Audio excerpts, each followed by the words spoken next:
वर्चनीय वंदनीय विद्वत समाज, उपस्थित हरिप्रेमी सज्जनों, बहुत ही सौभाग्य की घड़ी हमारे जीवन में उपस्थित हुई है। आज प्रभु की कृपा से हम सब यहाँ पर एकत्रित हैं। तो आइए, जो भी ये सत्संग की घड़ियाँ परमात्मा ने कृपा करके हमारे पर अपार कृपा,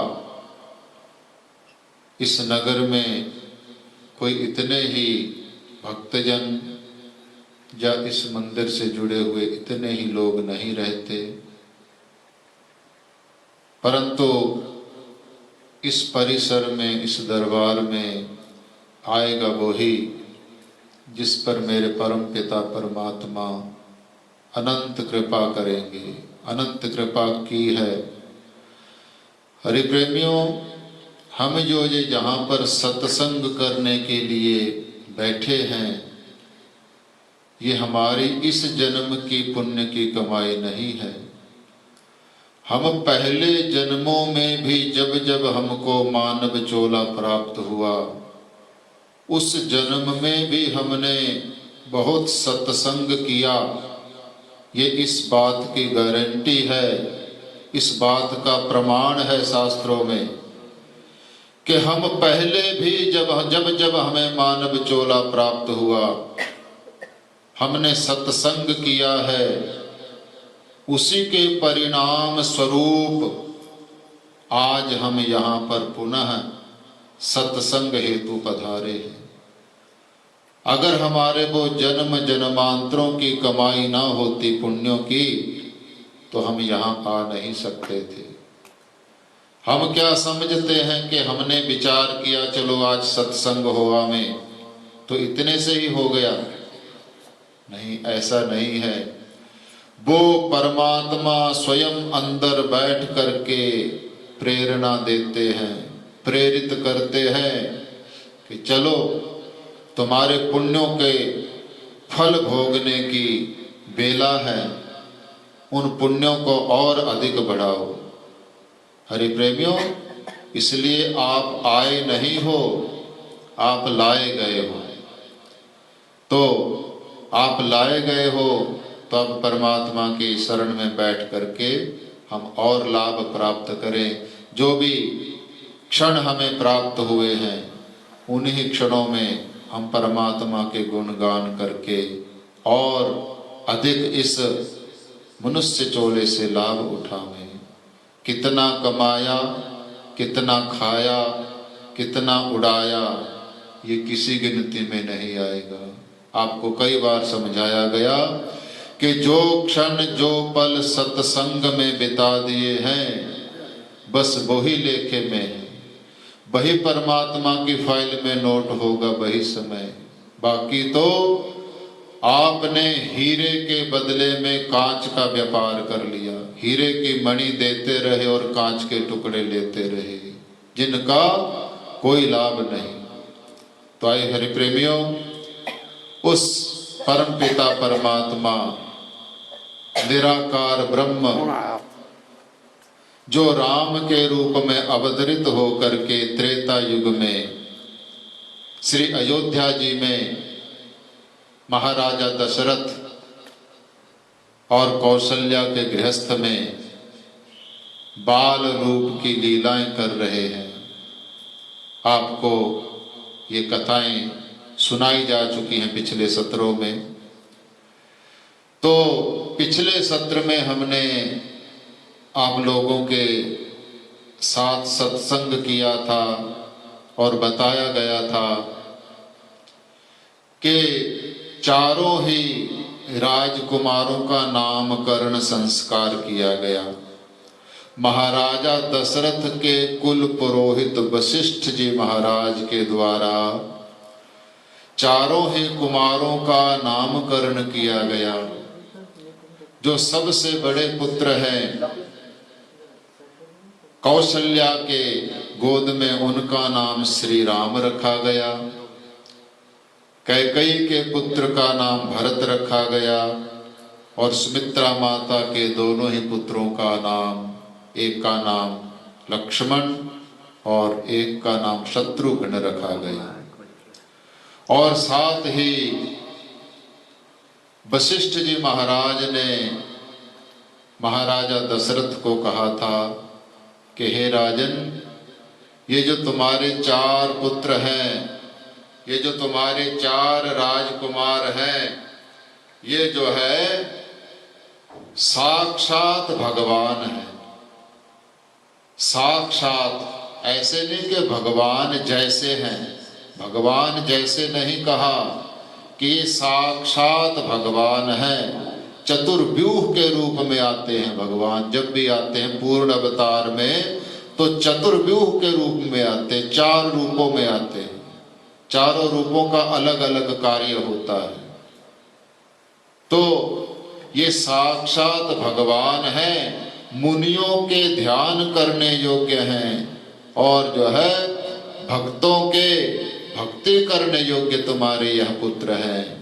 तो हरि प्रेमियों, महाराजा दशरथ और कौशल्यादि रानियां उस परब्रह्म श्री राम के चारों रूपों को देख करके विभोर होते रहते हैं और उनकी बाल लीलाएं देख करके राजा और रानियां परम सुख की अनुभूति करते हैं, परमानंद की अनुभूति करते हैं। क्यों? क्योंकि आज स्वयं आनंद राजा दशरथ के आंगन में आया है। भगवान का नाम ही है आनंद, उनका एक नाम है आनंद।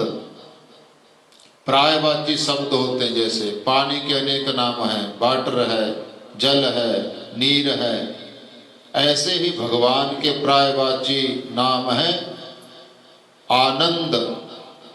वेदों में बताया गया आनंदो ब्रह्मेति व्यजानात्। हरि प्रेमियों, वह आनंद स्वयं आज बालक रूप में आया है। तो परमानंद तो अपना दशरथ जी को और कौशल्यादि रानियों को होना ही है। सच्चिदानंद भगवान के नाम है, सच्चिदानंद। सत और चित जो है वो विशेषण है, असली है उनका नाम आनंद। सत और चित तो विशेषण है, बाकी उनका नाम है आनंद। तो आनंद को देने वाले, आनंद को भी आनंद प्रदान करने वाले प्रभु श्री राम आज महाराजा दशरथ के महलों में किलकारियां मारते, चारों भाई इधर उधर जो है महलों में खेलते रहते हैं, बाल लीलाएं करते हैं। बचपन से ही आया श्री रामायण में कि बचपन से ही लक्ष्मण जी ने प्रभु श्री राम के चरणों में अपनी प्रीति जोड़ दी और शत्रुघ्न जी ने भरत जी के चरणों में अपनी प्रीति जोड़ दी। और अयोध्या की पूरी प्रजा को चारों ही राजकुमार बड़ा आनंद प्रदान कर रहे हैं बाल लीलाओं के द्वारा। हरि प्रेमियों, आया कि पीत झगुलिया तनु पहिराई, पीत झगुलिया तनु पहिराई, जानु पानी बिचरत मोहि भाई, जानु पानी बिचरत मोहि भाई, पीत झगुलिया तनु पहिराई, पीत झगुलिया तनु पहिराई, जानु पानी बिचरति मोहि भाई, जानु पानी बिचरत बरसाई। हरि प्रेमियों, आया कि जानु पानी, जानु कहते हैं घुटनों को, पानी कहते हैं हाथों को। घुटनों के और हाथों के बल जो है चलते हैं, कभी एक कमरे से दूसरे कमरे में चले जाते, कक्ष से दूसरे कक्ष में, और जो है माता कौशल्या जो है पीछे पीछे फिरती रहती है राजकुमारों के। और माता कौशल्या के दिन और रात कैसे व्यतीत हो जाती है, कहते ही उसको पता ही नहीं चल रहा है।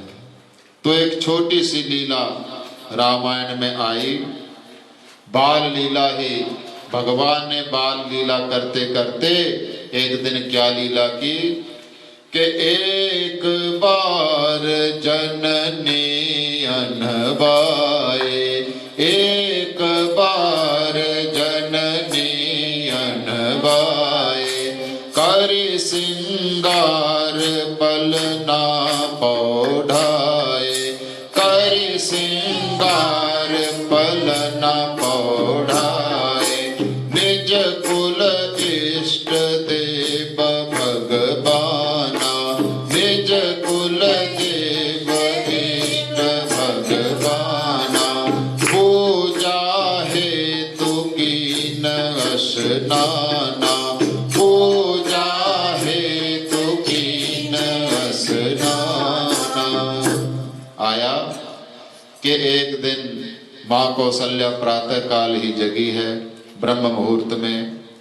पहले अपने आप स्नान किया, और जब सूर्य उदय हो गया तो आज लाला को स्नान कराया, भगवान श्री राम को स्नान करवाया।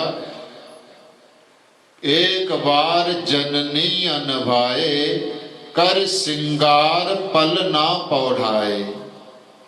प्रभु श्री राम का बहुत अच्छा सुंदर श्रृंगार किया माता ने अपने हाथों से, और उनको पलने में सुला दिया। क्यों? क्योंकि माता का नियम था, रोज पूजा करती थी भगवान की, पूजा करके उनको नैवेद्य प्रसाद वगैरह बना करके उनको भोग लगवाती। इस प्रकार कौशल्या माता की दिनचर्या चलती थी। तो आज कौशल्या माता ने भगवान का पूजन किया, जो जैसे हम रखते हैं मूर्तियां, ऐसे मूर्तियों में भगवान की भावना करते हुए पूजन किया माँ कौशल्या ने। कैसे कि ठाकुर जी को स्नान करवाया गया, उनको भी वस्त्र पहनाए गए, रोली चावल धूप दीप आदि से उनका पूजन किया, और फिर जो रसोई में प्रसाद तैयार किया था, भोजन तैयार किया था, माता ने वो भोजन का थाल बना करके भगवान के सामने रखा, और जो है भगवान से प्रार्थना की कि प्रभु जो भी बना है रूखा सूखा उसका प्रसाद पाइए। मन से विनती की भगवान से, और सोचा मन में कि ठाकुर जी तब तक पर्दा कर दिया था और ठाकुर जी प्रसाद पाएंगे, और कुछ लेने के लिए जो है रसोई घर में चली जाती है मैया। और जब भगवान से विनती की थी कि आइए भोग लगाइए, तो क्या किया श्री राम ने, पलने में से उठ करके चले गए मंदिर में, और पर्दे की ओट में बैठ करके वो भोजन अपने आप खाने लगे, पाने लगे।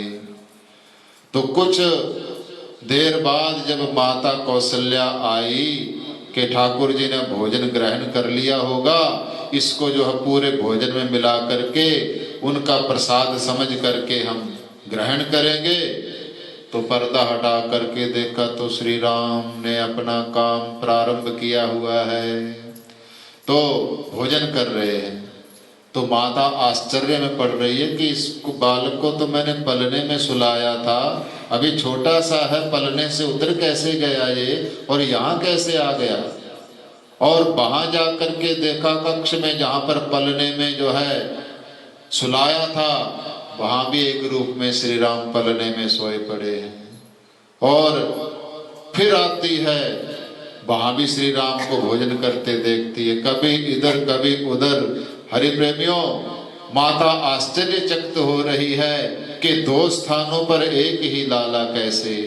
हरि प्रेमियों, हम जो ये प्रसाद लगाते हैं भगवान को, भोजन लगाते हैं भावना से, तो मेरे परमपिता परमात्मा जरूर उसको ग्रहण करते हैं। इसका एक उदाहरण नहीं, अनेकों उदाहरण इस कलयुग में भी मिलते हैं कि हाँ, अगर सच्ची भावना से हम ठाकुर जी को बुलाएंगे, भगवान को बुलाएंगे, तो जो भी हम देते हैं वो पदार्थों को नहीं देखते हैं, वो तो देने वाले के भावों को देखते हैं। वो तो कहते हैं कि भावना से पत्रम पुष्पम फलम तोयम, मुझे भक्ति भाव से पत्ता ही दे दो, मैं वो भी खा लेता हूँ। पुष्पम फूल दे दो, हरि प्रेमियों फल दे दो, अरे और कुछ नहीं तो तोयम जल भी अगर मुझे भक्ति भावना से दोगे तो मैं उसको भी ग्रहण करूंगा। अब ऐसा दयालु, ऐसा प्रेम करने वाला कौन होगा संसार में? हमारा कोई कितना भी निकट संबंधी क्यों ना होवे, हमारी भावना है उसके प्रति बहुत अच्छी, उसको घर पर बुला करके अगर भोजन की जगह पत्ते फूल रख दें हम उसके सामने, तो खाएगा क्या वो? कितना ही घनिष्ठ संबंधी है, प्रेमी है, नहीं लेगा। लेकिन परमात्मा हमारा ऐसा संबंधी है, ऐसी घनिष्ठ निकटता है कि वो पदार्थों को देखते ही नहीं कि क्या पदार्थ है, वो भावों को देखते हैं। भावग्राही जनार्दन। तो एक छोटा सा दृष्टांत सुनाते हैं कि भगवान कैसे आकर प्रसाद पाते हैं।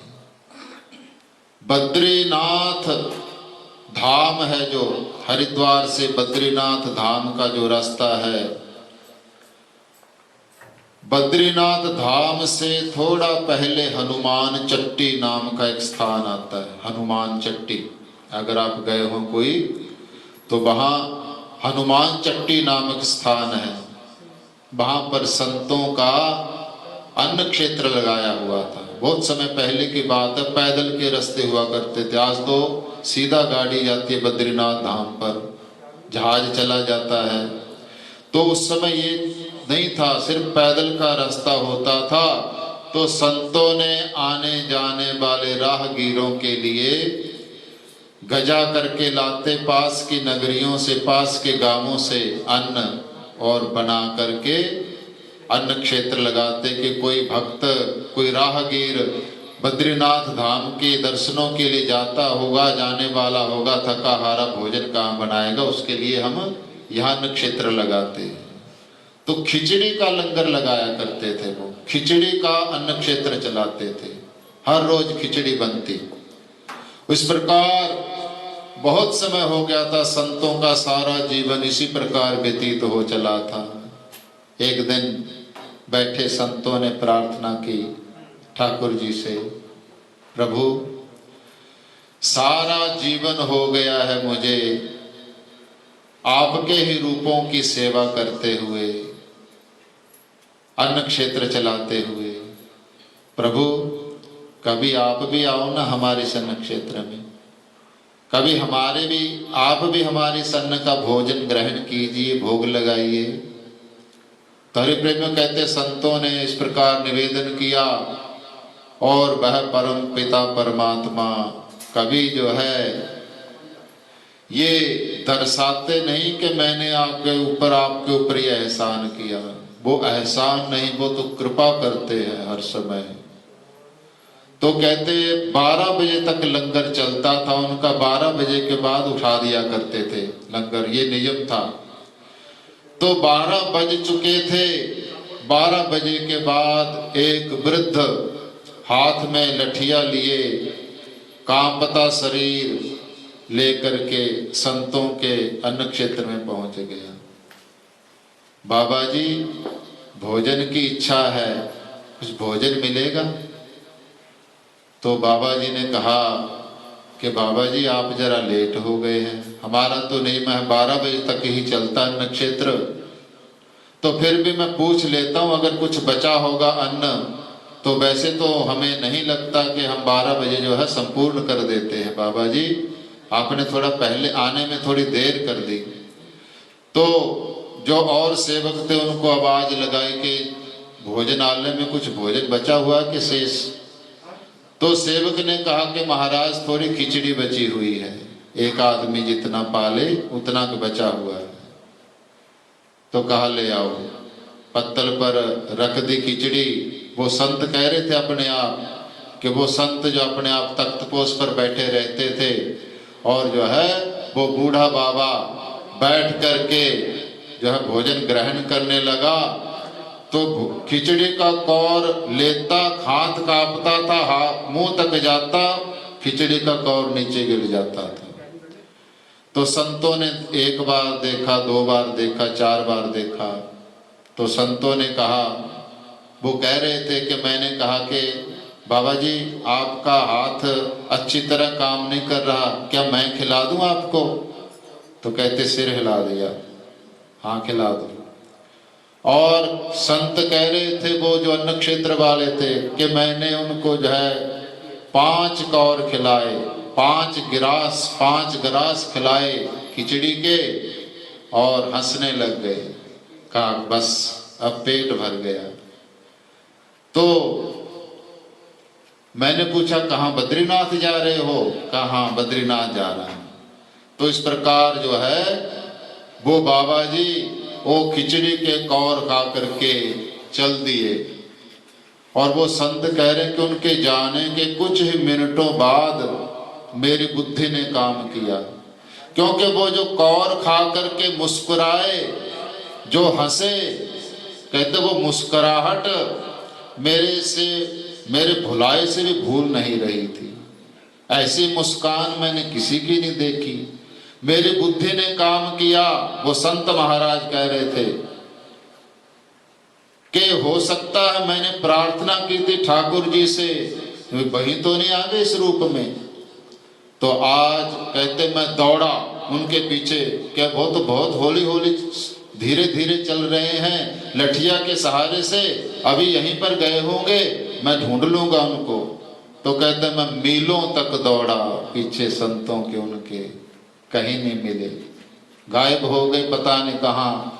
रो रो करके बता रहे थे वो संत कि इस प्रकार मैंने प्रार्थना की थी कि वो मेरे नारायण ही जो है मेरे अन्न क्षेत्र में जो है भोग लगाने आए थे। हरि प्रेमियों, आज भी कोई भक्ति भावना से बुलाता है तो ठाकुर जरूर उसका प्रसाद पाते हैं।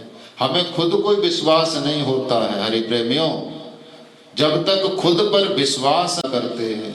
जिस दिन मन में ये विश्वास हो जाएगा कि हाँ वो आकर के ग्रहण करते हैं, तो उस दिन हमारे घर का भी वो भोग लगाएंगे। वैसे तो वो लगा ही रहे हैं, उनका कोई स्थान ऐसा नहीं जहां परमात्मा ना हो। परमात्मा से खाली कोई स्थान नहीं है, बस वो दिख नहीं रहा है। और ऐसी भावनाएं अगर बनाएंगे तो वो प्रत्यक्ष होकर के भी ग्रहण करेंगे।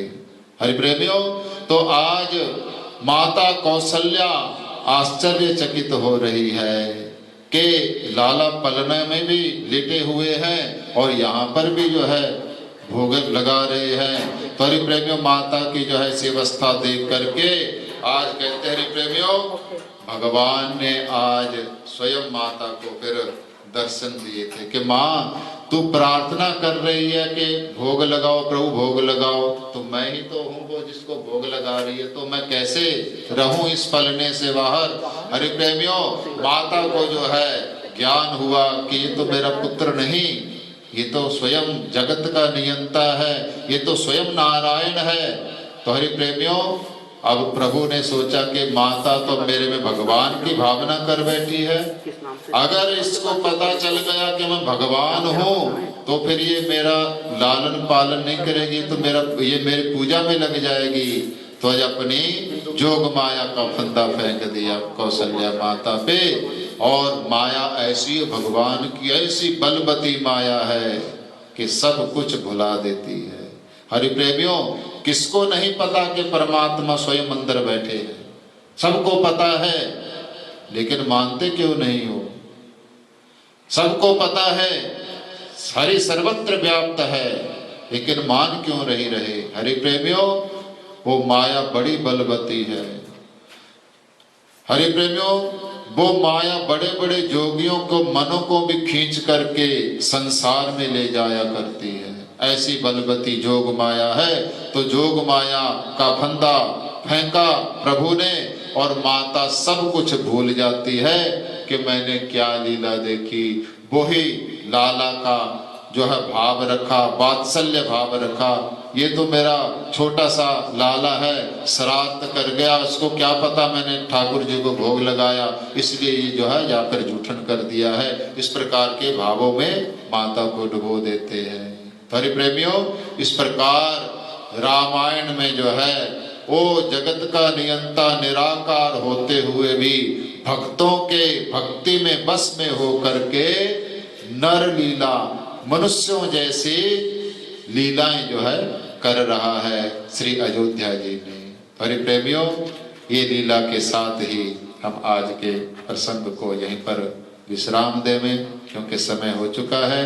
तो अगली कोई लीला जैसा भी ठाकुर कहलाना चाहेंगे वो हम जो है आने वाले अगले रविवार को जरूर कहेंगे।